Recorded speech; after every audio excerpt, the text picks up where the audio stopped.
Live from New Delhi, you're watching DD India News Hour, India's voice to the world. I'm Abhishek Mahajan. Coming up in the next hour, Indian Prime Minister Narendra Modi to embark on a two-day visit to Saudi Arabia, visit to further strengthen multifaceted partnership and boost energy and defence ties.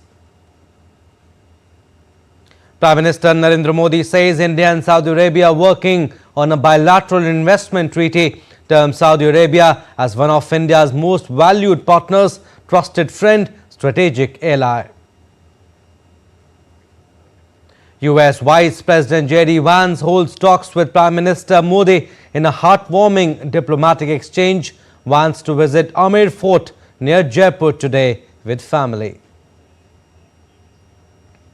India declares three-day state mourning as world mourns the passing away of Pope Francis, a beacon of hope.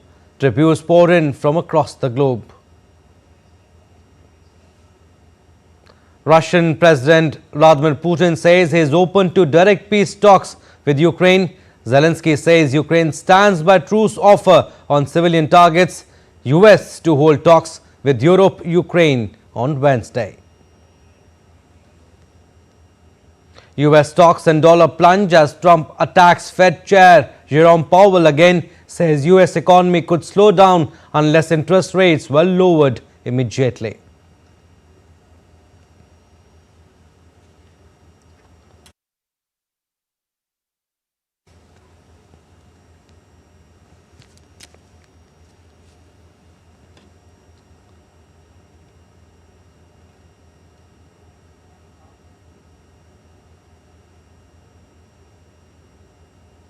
Indian Prime Minister Narendra Modi is set to embark on a two-day state visit to Saudi Arabia today, marking the first visit by an Indian leader to Saudi Arabia's commercial hub in over 4 decades. The high-profile visit underscores the remarkable transformation of India-Saudi relations from modest beginnings to a comprehensive strategic partnership spanning economic, defence and cultural dimensions. There's more in this report. Prime Minister Narendra Modi's two-day visit to Jeddah comes amid growing economic ties between India and Saudi Arabia. It will be the first visit by an Indian leader to Saudi Arabia's commercial hub in over 4 decades. The high-profile visit underscores the remarkable transformation of India-Saudi relations from modest beginnings to a comprehensive strategic partnership spanning economic, defence and cultural dimensions. In the financial year 2023 to 2024, India's imports from Saudi Arabia amounted to $31.42 billion and exports stood at $11.56 billion. India and Saudi Arabia enjoy close friendly relations, reflecting the centuries-old economic and socio-cultural ties. Diplomatic relations between the two nations were established in the year 1947. The historic visit of King Abdullah to India in January 2006 was a watershed moment that resulted in the signing of the Delhi Declaration. It was followed later by the Riyadh Declaration in 2010, which elevated the bilateral relations to a strategic partnership. PM Modi's visit to Saudi Arabia is expected to result in several new agreements that will further strengthen the strategic partnership between the two nations, building on their shared interests in regional stability, energy security, and economic growth.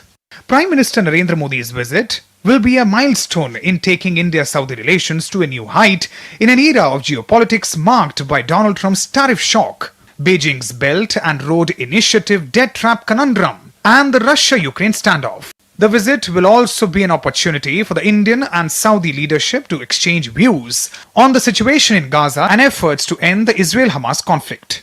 Trade, connectivity, energy, security, defense, investment, diaspora, culture and cooperation are the focal points of the proposed meeting between PM Modi and Saudi Crown Prince and Prime Minister Mohammed bin Salman. The proposed India-Middle East-Europe Economic Corridor, or the IMEC, will attract significant attention of both the leaders.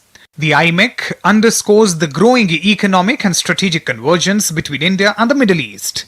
It is seen as an opportunity for Indian and Saudi businesses to collaborate and benefit. For India and the Middle East, the IMEC signifies a deepening relationship with the convergence of the Middle East and South Asia into West Asia. For both sides, it can be instrumental in stimulating economic growth, creating jobs, and reducing greenhouse gas emissions.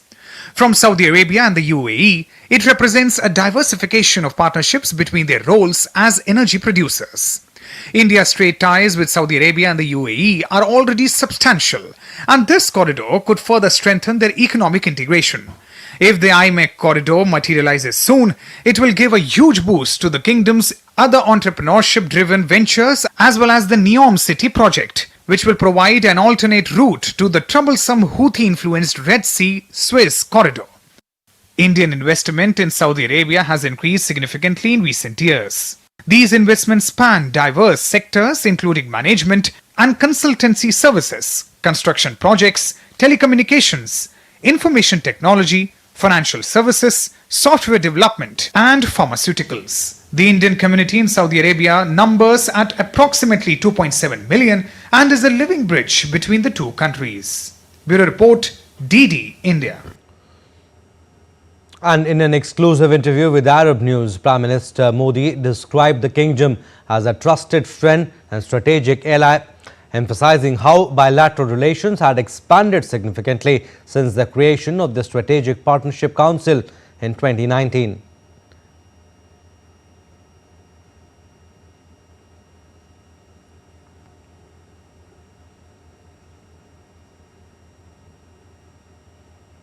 Prime Minister Modi praised Saudi Crown Prince and Prime Minister Mohammed bin Salman's leadership, calling him a strong advocate of India, Saudi Arabia bilateral ties and a visionary who has inspired global admiration through the reforms under Vision 2030. It complements India's Viksit Bharat 2047 or Developed India by 2047 initiative. Highlighting shared economic ambitions, PM Modi noted that trade between the two countries had grown even amid global challenges. India and Saudi Arabia are also working on bilateral investment treaty. The proposed free trade agreement between India and Gulf Cooperation Council has immense potential to transform the economic relationship between India and Saudi Arabia and the region. PM welcomed deeper integration of Saudi and Indian businesses, particularly in emerging sectors like green hydrogen and technology. India is also exploring joint projects in refineries and petrochemicals. PM Modi also pointed to growing defence cooperation and landmark joint military exercises as signs of increasing strategic trust. Prime Minister Modi said the India-Middle East-Europe economic corridor would be a key catalyst of commerce, connectivity and growth in the entire region. It will facilitate development of resilient and dependable supply chains, increase trade accessibility and improve trade facilitation. PM Modi congratulated the kingdom for winning the bids to host World Expo 2030 and FIFA World Cup 2034. He was grateful to the Saudi leadership for the continued assistance provided to Indian nationals who visit Saudi Arabia each year for Umrah and Hajj pilgrimage, and thanked for support of the Saudi government to encourage yoga in their country. And marking a significant milestone as the first Indian Prime Minister to visit Saudi Arabia's key commercial centre in over 4 decades, this visit is geared towards enhancing the strategic partnership between India and Saudi Arabia. DD India's Amritpal Singh reports from Jeddah. Crown Prince of Saudi Arabia Mohammed bin Salman shall be receiving Prime Minister Modi when he arrives in Jeddah today. The Prime Minister shall be here for the next 2 days. The Crown Prince and the Prime Minister shall be co-chairing the second meeting of the Strategic Partnership Council, where trade and investment, energy security, defense cooperation and regional security issues will be high on the agenda of the talks. Host of issues will be discussed on the economic partnership, on the defense partnership, on the political relationship. So we are expecting a very fruitful visit, very good discussions and very important outcomes. On Wednesday, the Prime Minister shall be interacting with Indian workers at a factory here in Jeddah. There are about 2.7 billion Indian diaspora living and working in Saudi Arabia. Given that Saudi Arabia is a leading voice in the Islamic region, the situation in West Asia is likely to figure in the talks. Also, Saudi Arabia is playing an important role in the mediation between Russia and Ukraine. The two sides could exchange notes on that. Also, the fact that Saudi Arabia is an important partner of India in meeting its energy security needs, this would be high on the agenda. And out of the several MOUs that are expected to be signed, an important or a significant MOU in the energy sector could be signed between the two sides during this visit. With cameraman Saurav Bakshi, this is Amritpal Singh for DD India in Jeddah. All right, we'll go across to Saudi Arabia now. My colleague Amritpal Singh joins me from there. Amrit, we saw your report. You said that Saudi Arabia is a key partner of India when it comes to meeting its energy security needs. So tell us why Saudi Arabia is important and why energy could figure high in the talks between the two sides. That's right. Energy security is a key component of the bilateral relationship, given the fact that Saudi Arabia is the third largest supplier of both crude oil and LPG to India. India sources its energy needs from Saudi Arabia, about 14.3% of the crude oil imports and about 18% of the LPG from Saudi Arabia. Given that Saudi Arabia is a key producer of crude oil and LPG, India requires Saudi Arabia, and that is the bedrock. That's the bedrock of the relationship between the two sides. And this time around, we could see the signing of a very significant energy pact between the two sides after the two leaders meet. All right, so this was Amritpal Singh reporting from Jeddah. Yoga is fast gaining in popularity in Saudi Arabia and is now officially recognized as a sporting activity. Noof Marwai, a Saudi yoga expert who has been instrumental in promoting yoga in the region, told DD India that yoga has not only grown in popularity in the Arab world but has become a cultural bridge between the two cultures. Amritpal Singh reports. As yoga gets popularized around the world, especially after the UN marked the International Day of Yoga and the efforts of Prime Minister Narendra Modi to popularize this Indian form, it has gained traction here in Saudi Arabia. I'm with Noof Marwai. She's a certified yoga instructor. She's a Saudi national. And very interestingly, she's also a Padma Shri awardee. She shall be meeting the Prime Minister on the 23rd when the Prime Minister is here in Jeddah. Thank you for speaking to us, Noof. Give us a sense of how popular is, what is the kind of popularity that yoga sees in Saudi Arabia? Yoga is popular in Saudi Arabia since 20 years. Actually, the popularity is growing more and more. And the Ministry of Sports, of course, established the Saudi Yoga Committee in 2021 that to popularize and promote yoga in the Kingdom of Saudi Arabia. And now this movement also went out and reached to other countries as well. So other countries started giving yoga institutional support by also creating... Other countries as in other countries of West Asia or Middle East? Arab countries, Arab Asian and African Arab countries. I'm talking about UAE, Bahrain, Egypt, Algeria, Tunisia, Libya, Palestine, all these countries established. When we talk about countries, do you think it helps strengthen cultural relations between the Arab world and India? Of course, because yoga is an Indian heritage and it's also registered in the UNESCO as intangible heritage since 2015. And that actually creates a bridge of cultural exchange between India and the Arab countries as well. So clearly yoga has emerged as a unifier, in a sense, a cultural unifier, something which connects the Arab people with the Indian people. Though the Prime Minister shall be holding official talks and covering various aspects of the bilateral relation, ranging from security to defense to trade ties, but it's the cultural aspect which connects the people of both countries. With cameraman Saurav Bakshi, this is Amritpal Singh for DD India in Jeddah. Saudi Arabia's rapidly expanding healthcare sector, driven by Vision 2030, presents significant opportunities for the Indian diaspora. The demand for Indian expertise is further bolstered by Saudi Arabia's push for advanced medical infrastructure and digital health solutions, with Indian companies and professionals playing a key role in telemedicine, hospital management and medical education. We are really excited to have our beloved and honored Prime Minister Narendra Modi ji, who is going to visit us for a 2-day visit here in Jeddah, Kingdom of Saudi Arabia, and he's taken the time to visit us, the Indian diaspora, and we're really looking forward to this. Most of us in healthcare, especially the nurses, are from our Indian community, and we see that there is a whole lot of chance and opportunity for our Indian community to, whether it is in perspective of their job security or education, there is more to be given in the Kingdom of Saudi Arabia.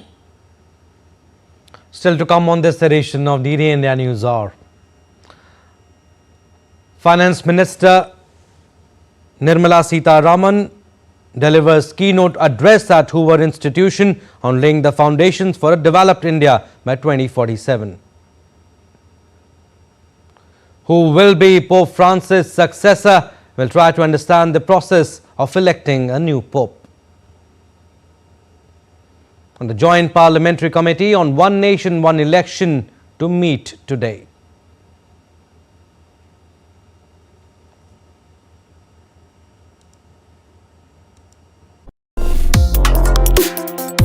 Complex issues, hidden agendas, twists and turns, strategic games.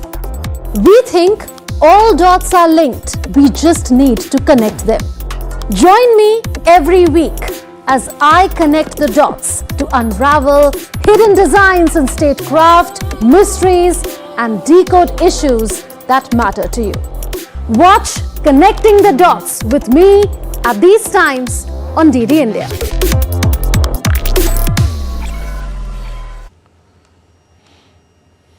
Welcome back. You're watching DD India News Hour. I'm Abhishek Mahajan. Prime Minister Narendra Modi welcomed US Vice President J.D. Vance, currently on India visit, at his official residence in New Delhi. Prime Minister Narendra Modi met with US Vice President J.D. Vance, accompanied by the Second Lady Usha Vance, their children and senior members of the US administration. Prime Minister fondly recalled his visit to Washington, D.C. in January and his fruitful discussions with President Trump, which laid down the roadmap for close cooperation between India and the US, leveraging the strengths of Make America Great Again and Viksit Bharat 2047. Prime Minister and Vice President Vance reviewed and positively assessed the progress in various areas of bilateral cooperation.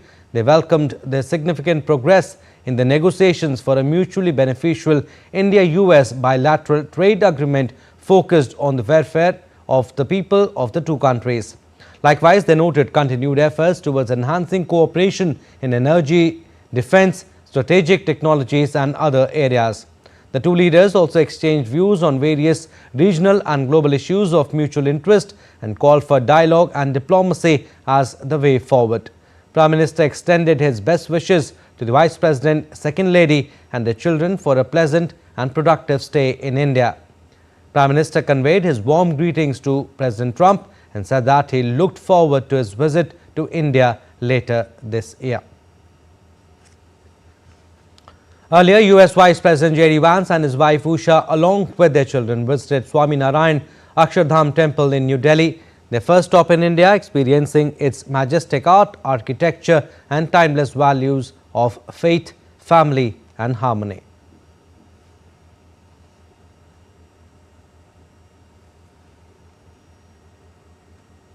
And US Vice President J.D. Vance arrived in Jaipur with his wife Usha Vance and 3 children.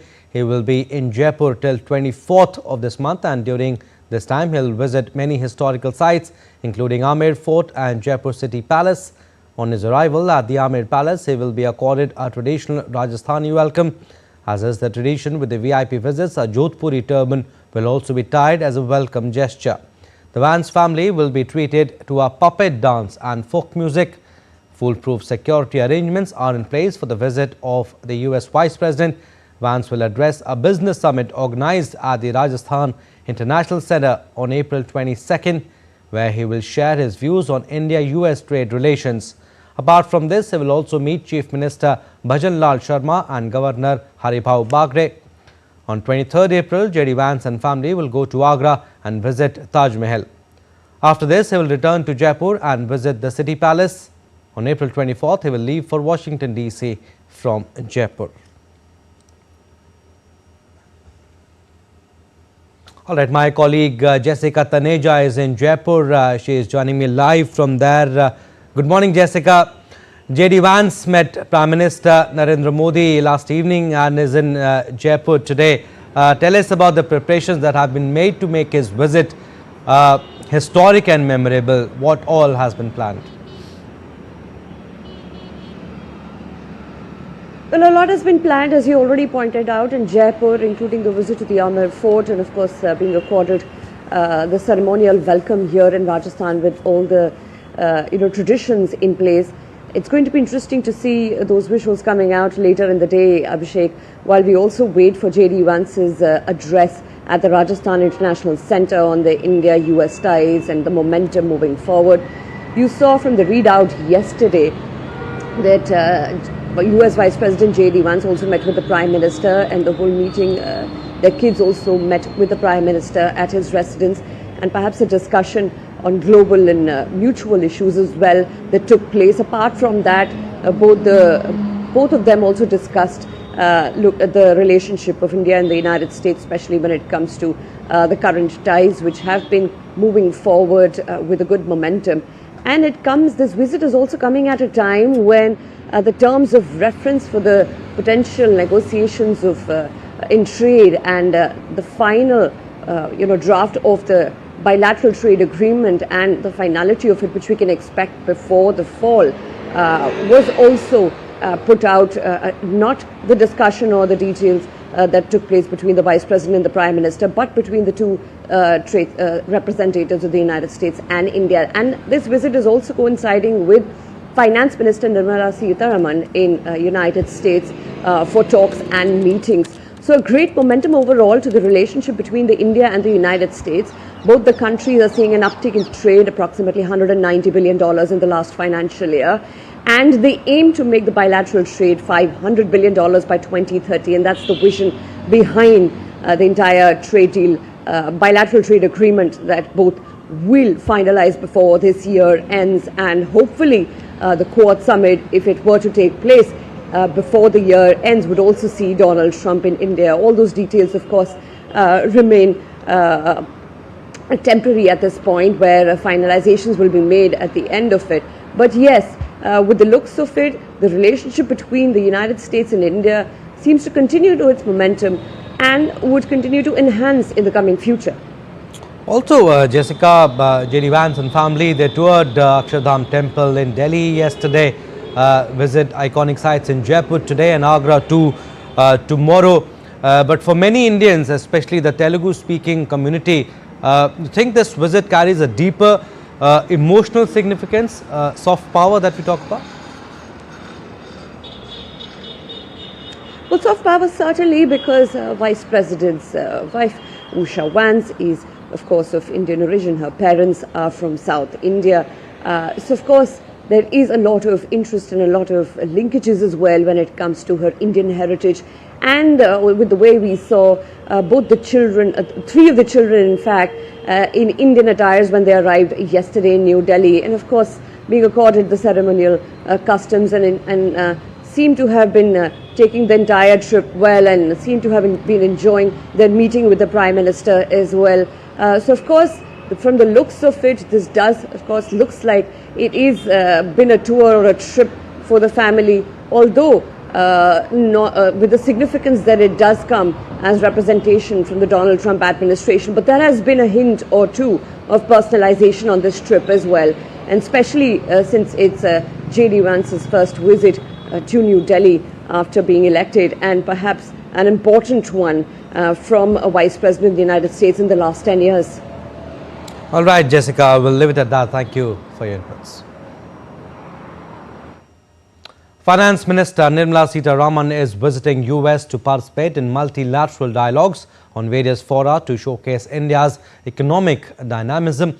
On the second day of her visit today, she met general partner of Andreessen Horowitz, Anjane Midha, and CEO of VMware, Raghu Raghuram, in San Francisco today. The Union Finance Minister discussed the remarkable transformation in technology space driven by the visionary leadership of the Prime Minister. Referring to Digital India program, she suggested to both a 16Z and VMware to explore collaboration across sectors within the domain of AI, including in education, healthcare and AI centers of excellence. Sitharaman also met CEO of Google, Cloud Thomas Kurian, and his team too. The CEO acknowledged and appreciated India's AI mission and the trajectory India is taking under the leadership of the Prime Minister and called for connecting India to the world via land and sea cables.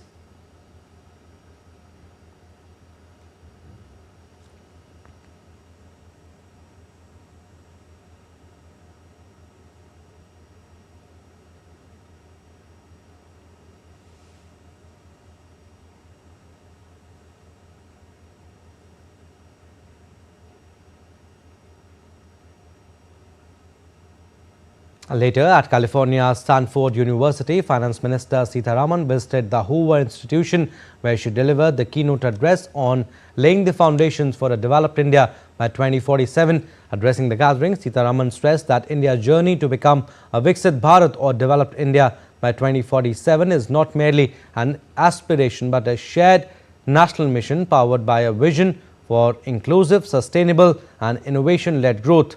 For the same, she spelled out the vision of the government of India for over next 2 decades.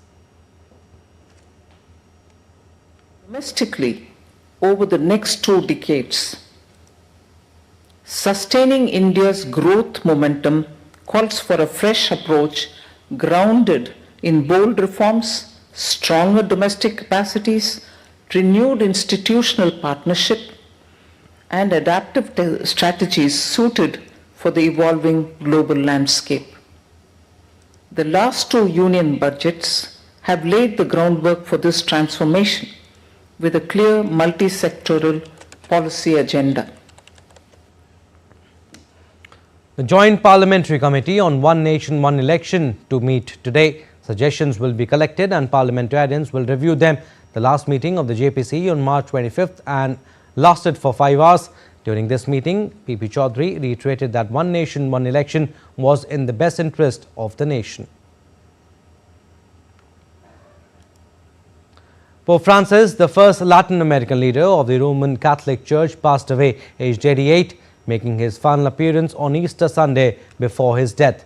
Francis led the Catholic Church for over a decade, becoming the first Jesuit and Latin American to hold the papacy. The Vatican said in a statement that he died of stroke and subsequent irreversible heart failure. He was recently discharged from hospital after weeks of treatment for an infection. Prime Minister Modi called him a beacon of compassion and recalled Pope's affection for the people of India. As a mark of respect to Pope Francis, 3-day state mourning will be observed throughout India. 2-day state mourning begins today, while 1 day's state mourning on the day of the funeral. During the period of the state mourning, the national flag will be flown at half-mast throughout India on all buildings where the national flag is flown regularly, and there will be no official entertainment. And as the world mourns the passing away of Pope Francis, the Roman Catholic Church will begin elaborate rituals steeped in tradition that mark the end of one papacy and lead to the start of the next. So let's understand how a new pope is elected. The process of electing a pope is a centuries-old tradition in the Roman Catholic Church. The next pope will be the 267th leader of the 2,000-year-old Catholic Church and become sovereign of the Vatican city-state. When a pope dies or resigns, the College of Cardinals, comprising bishops and Vatican officials from around the world, takes over the governance of the Catholic Church. The bishops and cardinals hold a series of meetings called General Congregations to discuss the state of the Church and prepare for the upcoming election. They also make arrangements for the funeral and burial of the deceased pope. The cardinal electors, 120 in number, limited to cardinals below the age of 80, pray and meditate in the magnificent Sistine Chapel, the walls and ceilings of which have been painted by Michelangelo and is regarded as one of the most priceless artworks in existence. There, they take an oath of secrecy and lock themselves in for the duration of the conclave.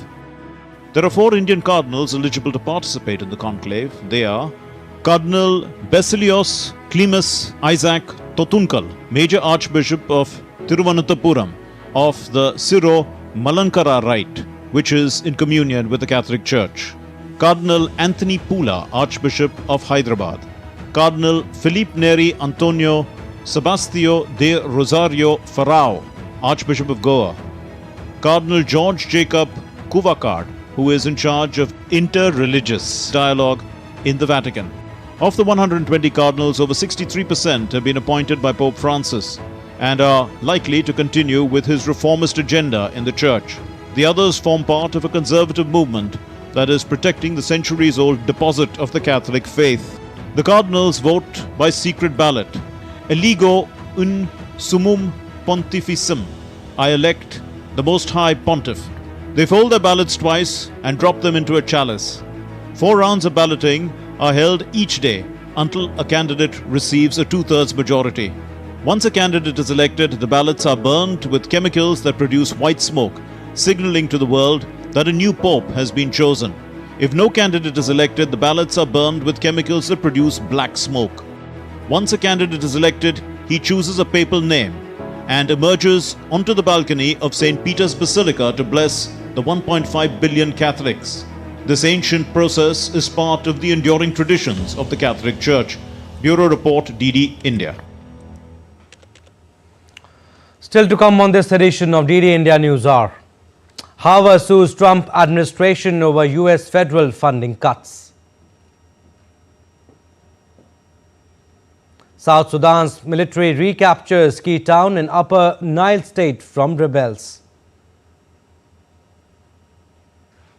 Brazil and UN chief to host virtual climate summit to spur global action ahead of COP30.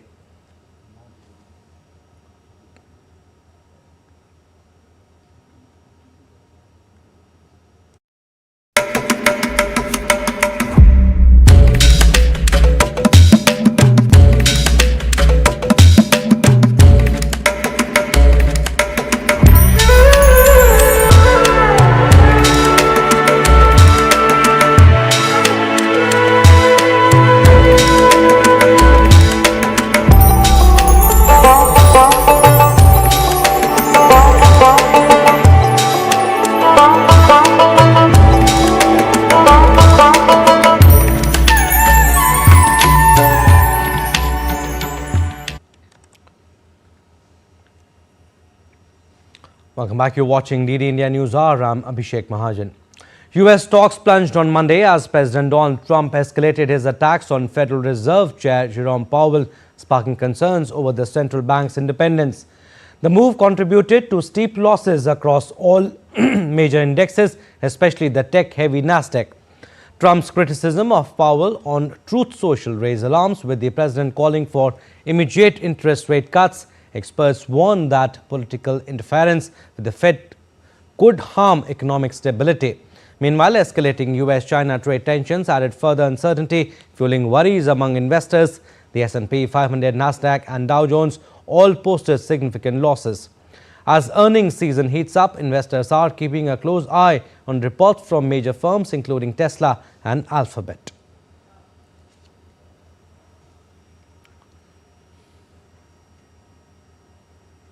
The dollar languished near its lowest level in 3 years on Tuesday as President Donald Trump's unrelenting attacks on the Federal Reserve Chairman further eroded investor confidence in the U.S. economy.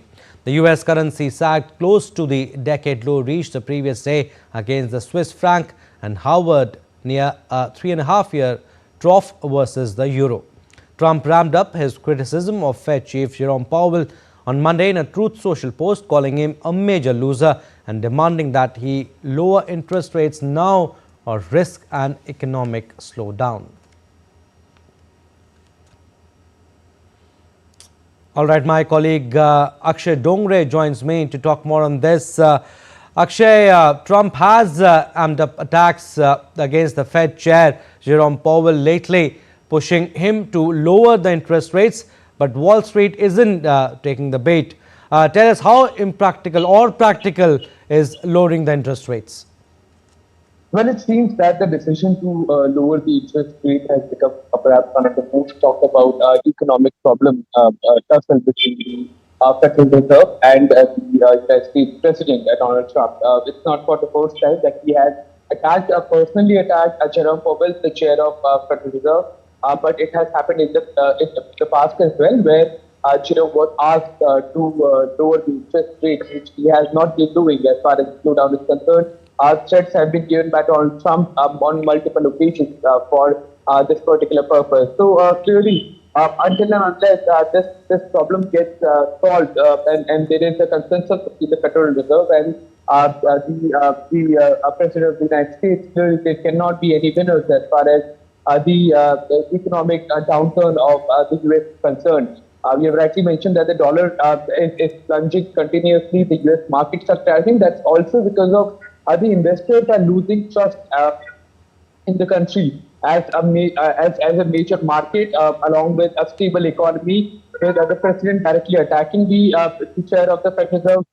Clearly has been hinting at a chaotic time. No synchronization between the two agencies of the government, and that perhaps the reason why the investors are also right now showing lesser faith in the US dollar than bundled with the already growing turmoil that has been happening in the market. So it may not be that easy as Donald Trump expects to lower the interest rates, especially at a point in time. Lowering the interest rates might help some people, but can also it's also going to be expensive for the American government. So the Federal Reserve will be taking a decision. However, will that be at the country of the US president is the biggest question. However, the kind of language also that has been used on social media by Donald Trump has also showed the lack of not only trust but also respect among the different institutions under the Donald Trump administration. And perhaps that's the reason why we are seeing the kind of decline in the US, not only in the US markets, but also in dollar too. All right, Akshay, we'll leave it at that. Thank you for getting us the latest on this story. Harvard has sued US President Donald Trump's administration to halt the government's pause of more than $2 billion in funding in a sharp escalation of the fight between the university and the Republican. Trump has sought to bring several prestigious universities to heel over claims they tolerated campus anti-Semitism, threatening their budgets, tax-exempt status and the enrollment of foreign students, but Harvard has refused to bow. Among the United States government agencies mentioned in Harvard's lawsuit were the Education Department, the Health Department, the Justice Department, the Energy Department and the General Services Administration. The lawsuit calls for the freezing of funds and conditions imposed on federal grants to be declared unlawful, as well as for the Trump administration to pay Harvard's cost. The administration claims protests against Israel's conflict in Gaza that swept across US college campuses last year were rife with anti-Semitism.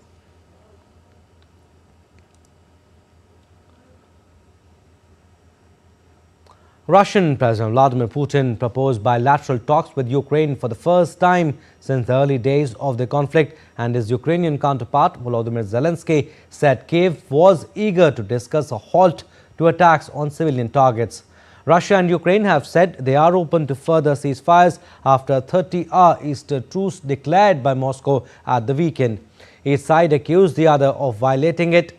Putin said fighting had resumed after the Easter ceasefire, which he announced unilaterally on Saturday, and Moscow was open to any peace initiatives and expected the same from Kiev.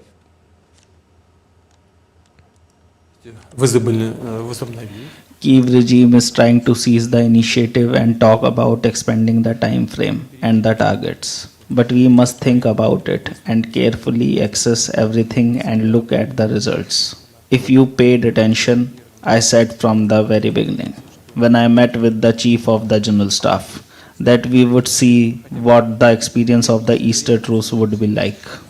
Overall, still, there has been a reduction in activity, We welcome that and we are ready to look at the future.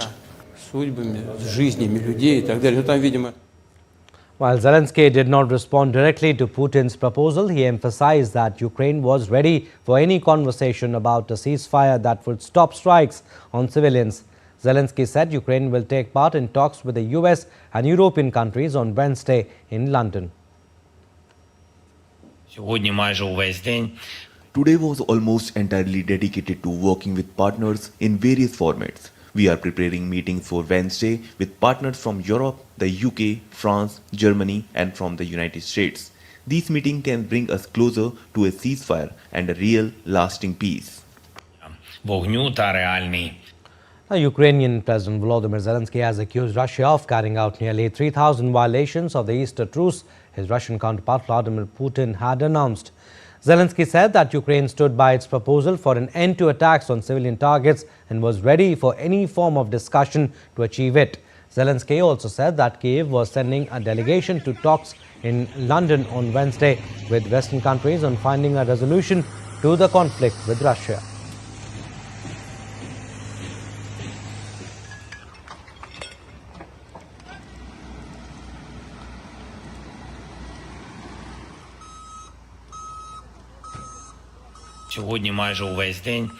Today was almost entirely dedicated to working with partners in various formats. We are preparing meetings for Wednesday with partners from Europe, the UK, France, Germany and from the United States. These meetings can bring us closer to a ceasefire and a real, lasting peace. Let's now take a look at other stories making news around the world. South Sudan's military announced it has retaken the strategic town of Nasser in Upper Nile State from the ethnic Nuer White Army militia, escalating tensions amid an already fragile political climate. The recapture follows clashes in March that triggered the arrest of first Vice President Riek Machar and reignited fears of violence. A Delta Airlines plane carrying nearly 300 passengers suffered an engine fire after pushing back from the gate at Orlando International Airport in Florida on Monday, forcing the passengers to evacuate using slides. The incidents have raised questions about U.S. aviation safety, including the January 29 mid-air collision of an American Airlines regional jet and an Army helicopter near Reagan Washington National Airport that killed 67 people. Delta maintenance teams to examine the aircraft. Nadine Menendez, the wife of former U.S. Senator Bob Menendez, was convicted on Monday of accepting bribes in exchange for her husband doing favors for Egypt, a New Jersey businessman. Nadine was found guilty on all 15 counts she faced. She had pleaded not guilty. Nadine will be sentenced by U.S. District Judge in Manhattan on June 12. Bob Menendez was sentenced in January to 11 years in prison. Menendez resigned from the Senate the next month.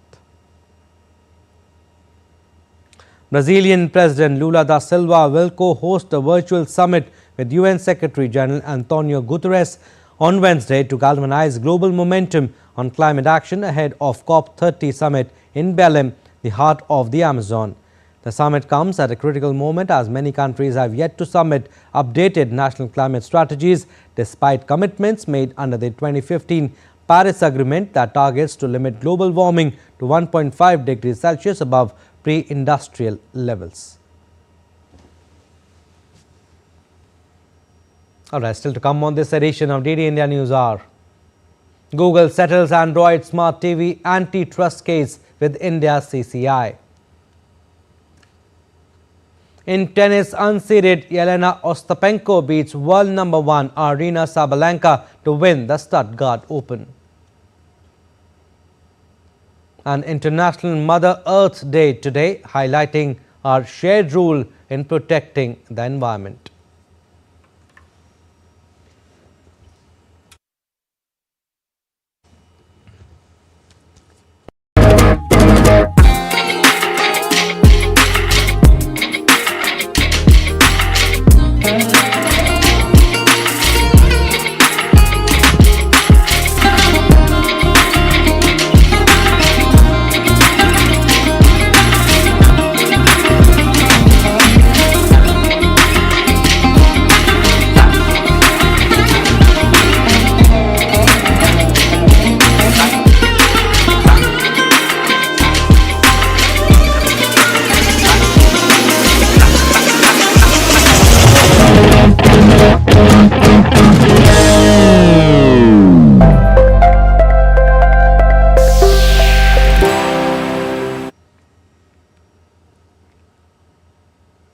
Welcome back. You're watching DD India News Hour. I'm Abhishek Mahajan. Business updates now.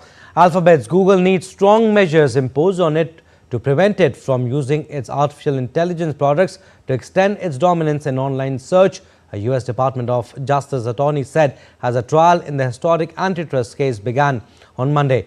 The outcome of the case could fundamentally reshape the internet by unseating Google as the go-to portal for information online. The Justice Department is seeking an order that would require Google to sell its Chrome browser and take other measures to end what a judge found was its monopoly in online search. The DOJ and the broad coalition of state attorneys general are pressing for remedies they believe will restore competition even as search evolves to overlap with generative AI products such as ChatGPT.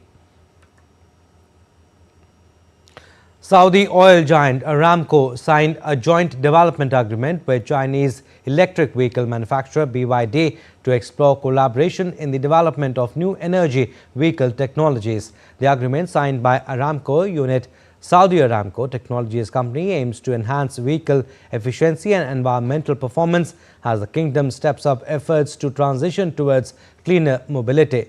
The deal comes after US EV maker Tesla launched its presence in Saudi Arabia with an event in Riyadh on April 10.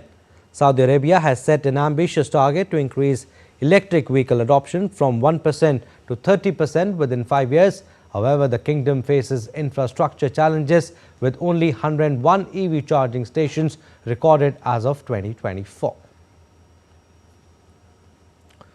Now in Nepal, the 12-member committee has unearthed irregularities and corruption in construction as well as the exemption of taxes to the Chinese construction companies in the construction of the Pokhara International Airport.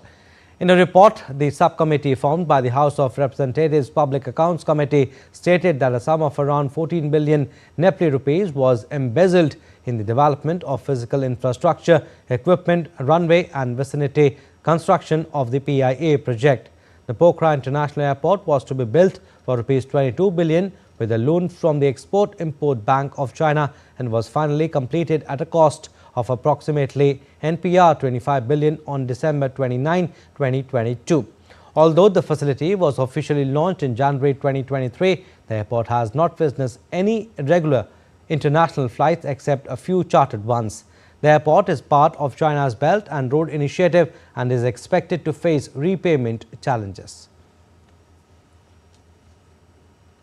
Sports updates now. We'll start with Indian Premier League. Gujarat Titans defeated Kolkata Knight Riders by 39 runs in their IPL match on Monday night to consolidate their position at the top of the points table. Gujarat captain Shubman Gill smashed 90 of just 55 deliveries to help Gujarat Titans post a handsome total of 198 for 3 in 20 overs. Meanwhile, apart from Kolkata captain Ajinkya Rahane, the batting unit failed to fire for the reigning champions. Every single Gujarat Titans bowler took at least one wicket as they extended their lead at the top of the points table. Kolkata, on the other hand, are now 4 points adrift of the playoff spots and sit at the 7th position on points table. Kolkata have suffered back-to-back defeats for the first time this season and are now under pressure to return to the winning ways with the second half of the season currently underway. Shifting focus to tennis, unseeded Yelena Ostapenko crushed world number 1 Aryna Sabalenka on Monday to win the clay court title in Stuttgart for her first singles trophy of the year. Sabalenka was no match for her opponent's fierce baseline power while also struggling with her first serve. In her first clay court tournament since last year's French Open, Sabalenka was broken in the very first game. Meanwhile, world number 24 Ostapenko also ousted world number 2 Iga Swiatek in the quarterfinals. In the second set, the pair traded early breaks, but the Latvian powered through, winning 16 of 18 points to break Sabalenka twice and race to a 5-1 lead.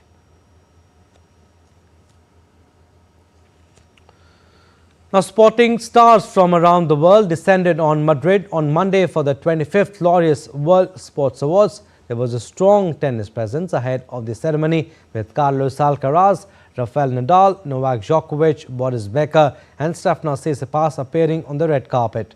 Brazil's World Cup winning captain Cafu also featured and gave his backing for Carlos Ancelotti to take over as coach of the Brazilian team. The world's most decorated gymnast Simone Biles was later named the Sportswoman of the Year, while Swedish pole vaulter Mondo Duplantis captured the men's honour. Widely regarded as one of the greatest pole vaulters of all time, Duplantis won a second straight Olympic gold medal in Paris, breaking his own world record for the 9th time. Meanwhile, Brazilian gymnast Rebeca Andrade won the Comeback of the Year award after completing her inspirational return from career-threatening injuries at the Paris Games to win the gold medal in the flow competition. Now, today is International Mother Earth Day. This year's theme, Our Power, Our Planet, highlights our shared role in protecting the environment. India leads with Mission Life, launched by Prime Minister Narendra Modi, encouraging sustainable living for all. DD India's Taposh Bhattacharya reports.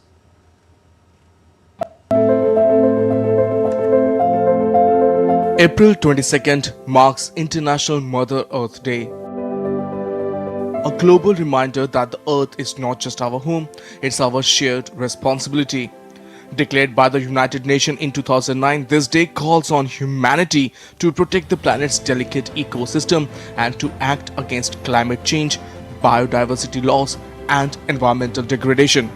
This year's theme, Our Power, Our Planet, urges us to embrace renewable energy, rethink our choices, and work together for a sustainable future. We have this fantastic scheme that has been launched by the Prime Minister, which is the PM Surya Ghar Yojana. And this effectively is an impetus for all of us to try and use our rooftops more effectively, to control the heat load that first of all comes onto the rooftops, but more importantly, convert each one of the houses in urban India and rural India to a potential generator of electricity and supplement what the grid actually is able to deliver. India is already leading the way. Through Mission Life, Prime Minister Narendra Modi champions a lifestyle that is conscious, mindful, and environmental friendly. It's a movement that shifts climate action from policy to practice, from governments to every individual. Every action, no matter how small, adds up. This Earth Day, let's answer the call, join the movement, adopt sustainable habits, because when we change, the world changes. Our power, our planet, and our responsibility. With camera person Monty, this is Taposh Bhattacharya for DD India from Delhi. Well, that's all for this edition of DD India News Hour, but do let us know your thoughts on the news of the day. For those on the go, you can get all the latest news and updates from India and across the world on DD India mobile app. The app is available on both Android and iOS. Scan the QR code on the screen to download now. And we'll be back with more news as it breaks here on DD India. I'm Abhishek Mahajan. From all of us here in Delhi, thanks for watching DD India News Hour.